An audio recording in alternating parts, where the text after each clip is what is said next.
Hello everybody, my name is Matters, playing the games that matter, and I've been getting a lot of questions. A lot of people are asking me to make more tutorials on FL Studio, so I figured I would. Today we're going to be figuring out how to sample and also how to match tempos of anything that you want to use in any of your projects. How do we get into this? Well, the first thing that we need to learn is we need to learn how to get samples. So it's pretty simple, all right? We're going to go to YouTube or Google. Oh, look at that. It's the best channel on YouTube. You see this? Yeah. So we're going to look up piano samples. All right, so that sounds pretty interesting. It might be a little bit hard to work with just because it's not very tempo based. Actually, you know what? Scratch that. I found this one. I like this one a little bit better. We got our sound. We're gonna go ahead and drag it into our file. Okay, so we have a lot of these downbeats right here. I don't know if you can see, but if you look at the waveform, you can see different bumps. As you go through this, there's a bump right here. There's kind of a little bit of a bump right here. Probably not a specific tempo. This is probably played live. But what we can do is we can go ahead, take a little cut tool right here, drag down wherever you see a big bump. And what I like to do is whenever you're listening back to your track, an easy way to find the downbeats is to just listen first.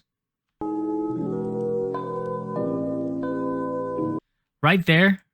Da, da, da, da, da, da. When I say downbeat, that means the beginning of a phrase. If you're counting music, you normally count 1, 2, 3, 4, 2, 2, 3, 4, 3, 2, 3, 4. And when you look at the grid here, we have one section, and then we have a line. Then we have another section, then we have a line. Another section and a line. Another section, and then we start at 8. So the way this works is this whole section right here is 1, 2, 3, 4. FL Studio's initial setup is set up in a 1, 2, 3, 4 counting. If you listen to this, just the ticks. 1, 2, 3, 4. 1, 2, 3, 4. 1, 2, 3. That is a standard count for the majority of music that you will hear pretty much anywhere on the internet. This one's a little bit more complicated, so we're gonna have to chop it up. Let's get to chopping.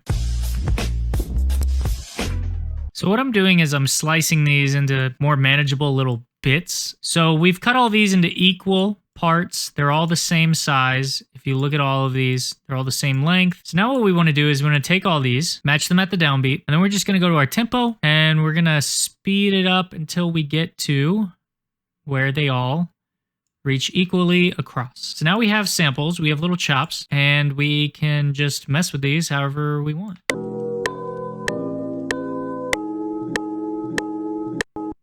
And that's pretty much how you do it. I'm just gonna go ahead and add some bass, maybe add some drums to this, and then we'll kind of see how we can mess around with this. Now, I just use the basic drums, so don't expect this to sound like fucking incredible, because it doesn't.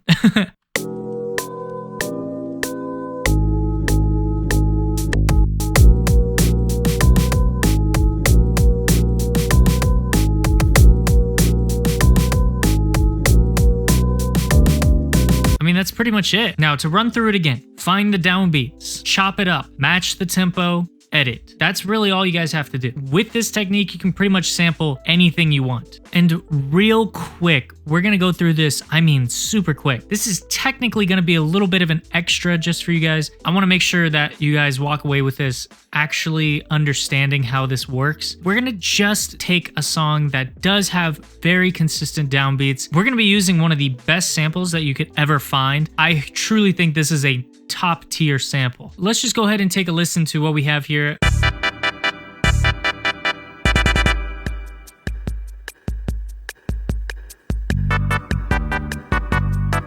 Yeah, matching tempo. Let's go ahead and start with, again, downbeats. We got to find those downbeats. Obviously right here, there's a spike in the audio, so we're going to say that this is a downbeat right here. Play it. We click on our metronome. We go to tempo. It looks like this is going to be a fast speed, so what we want to do is we want to pull this up. Normally, you guys can tell if you're in time if the lines of where the instruments come in matches with the lines in the project. It's pretty simple. Maybe 148.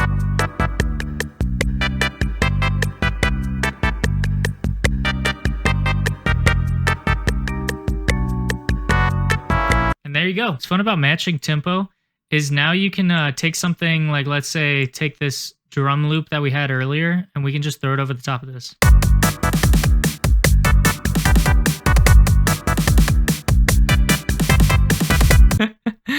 Oh man, I love shit like this. It's so fun.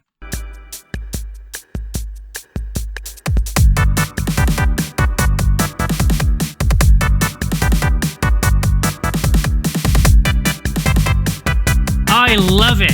That's gonna be it, guys. I hope you enjoyed this video. If you did find something useful in it, go ahead, give this video a like. I would really appreciate it if you guys did. If you guys want to see more tutorials on FL Studio, and if you think there's any other sort of information I could provide you, leave a comment down below letting me know what you would like to learn next. If you guys want to join the Discord, there is one down in the description. You can go ahead and join that. Anyways, that's going to be it for today, everybody. My name is Matters, playing the games that matter, and I will see you next time.